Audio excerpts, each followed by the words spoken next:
بسم اللہ الرحمن الرحیم۔ السلام علیکم عزیز طلبہ، آج آپ کے سامنے میں بہت ہی اہم موضوع لے کر حاضر ہوئی ہوں جس کا گرامر سے ہی تعلق ہے۔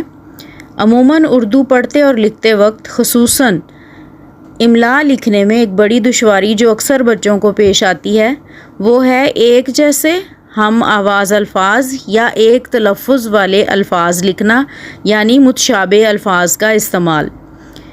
کئی دفعہ ایسا ہوتا ہے کہ کسی لفظ کو اگر کسی ایک خاص جملے میں استعمال کرنا ہو یا کوئی عبارت یا مضمون لکھنی ہو تو بچے پریشان ہو جاتے ہیں کہ کن حروف کے استعمال سے کوئی لفظ لکھا جائے، یا زبانی لکھتے وقت یہ یاد نہیں رہتا کہ کس طرح لفظ لکھنا تھا۔ مثلاً وہ میرے بعد تک وہاں بیٹھا رہا، اب کچھ بچے اس کو یوں لکھیں گے کہ بعد کی جگہ بے الف با دال بعد لکھ دیں گے۔ اب مسئلہ یہ ہے کہ یہ کیسے معلوم ہوگا کہ یہاں بعد یا بعد کون سا لکھا جائے گا؟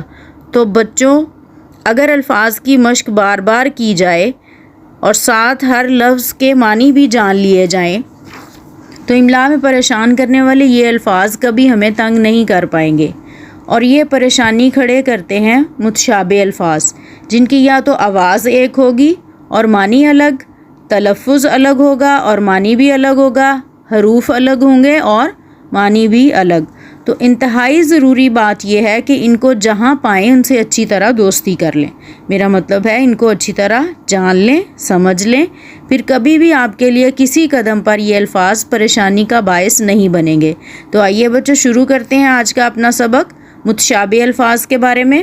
تو آج کی اس ویڈیو میں ہم املا کے لحاظ سے جو متشابہ الفاظ ہیں ان کو زیر بحث لائیں گے۔ یہاں پہ میں ان الفاظ کا ذکر کرنا چاہ رہی ہوں جو یا تو اپنے تلفظ میں زیر زبر کے حساب سے جو ہے مختلف ہیں لیکن ان کی آواز ایک ہے، یا پھر ان کے حروف الگ ہیں اور آواز ایک ہے۔ تو یہاں پہ دیکھیں، میں نے الفاظ کے ساتھ ان کے معنی بھی بتائے ہیں، آپ نے ان کو اچھی طرح سے ذہن نشین کر لینا ہے۔ بار، دفعہ، یعنی بار کا مطلب دفعہ بھی ہے اور بار کا مطلب بوجھ بھی ہے، یعنی بار باری سے بھی نکلا ہے، باری یا بار یعنی ایک دفعہ، اور بار بوجھ۔ اس کے بعد ہے بری، جس کا معنی ہے زمینی، اور بری یعنی آزاد۔ اولا، پہلا یا پہلی، اولا بہتر یا اعلیٰ۔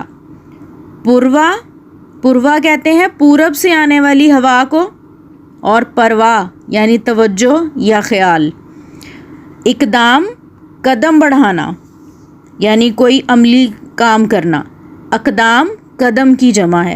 حل یعنی زمین کھودنے یا ہموار کرنے والا جو آلہ ہوتا ہے، کسان کھیتوں میں ہل چلاتا ہے، اسی طرح حل ہے ملنا یا ملانا، کسی چیز کا ملانا، کسی چیز کو حل کرنا۔ اس کے بعد ہے بے باک، جس کا مطلب ہے نڈر، نہ ڈرنے والا، اور بے باک یعنی چکتا کرنا۔ آری یعنی مجبور، اور دوسرا آری دیکھیں یعنی لکڑی کاٹنے والا جو اوزار ہے اس کو آری کہا جاتا ہے۔ اسی طرح سے حامی، حمایت کرنے والا، اور دوسرا حامی ہے وعدہ کرنا، یعنی وعدہ کرنا یا ذمے لینا کسی چیز کو۔ تو دونوں کی ہے میں فرق ہے۔ اس کے بعد علم، الف سے ہے علم جس کا معنی ہے غم اور دکھ، اور عین سے ہے علم یعنی جھنڈا۔ اسی طرح سے ہلال، پہلی رات کے چاند کو کہتے ہیں، اور حلال یعنی جائز۔ اسی طرح سے نکتہ، اہم بات، اور دوسرا نکتہ ہے نکتہ لگانا، جیسے کسی چیز کا نکتہ ہو۔ کیا لفظ دیکھتے ہیں؟ چارہ یعنی تدبیر کرنا، کوئی ترکیب کرنا، اور چارہ جو جانوروں کی خوراک ہے۔ فرق صرف کیا ہے؟ الف اور ہے کا۔ حال، بڑے کمرے کو کہا جاتا ہے، دوسرا ہے سے حال ہے حالت۔ معمور، مقرر کرنا، معمور بھرا ہوا۔ روزہ یعنی رمضان کا روزہ رکھنا، اور روزہ مقبرہ۔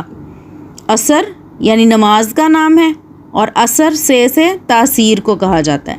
اسی طرح سے آگے لفظ ہے شرع یعنی تشریح یا تفسیر، اور شرع عین اور ہے کا فرق ہے۔ شرع ہے عین سے آئین اور قانون۔ اسی طرح سے اگر ارض الف سے لکھا جائے گا تو اس کا مطلب ہوگا زمین، اور اگر عین سے لکھیں گے تو اس کا مطلب ہے چوڑائی۔ اعلیٰ، عمدہ، اور اعلیٰ ہے اوزار۔ اسی طرح سے صدا، سین سے لکھا جائے گا صدا تو اس کا معنی ہے ہمیشہ، اور صدا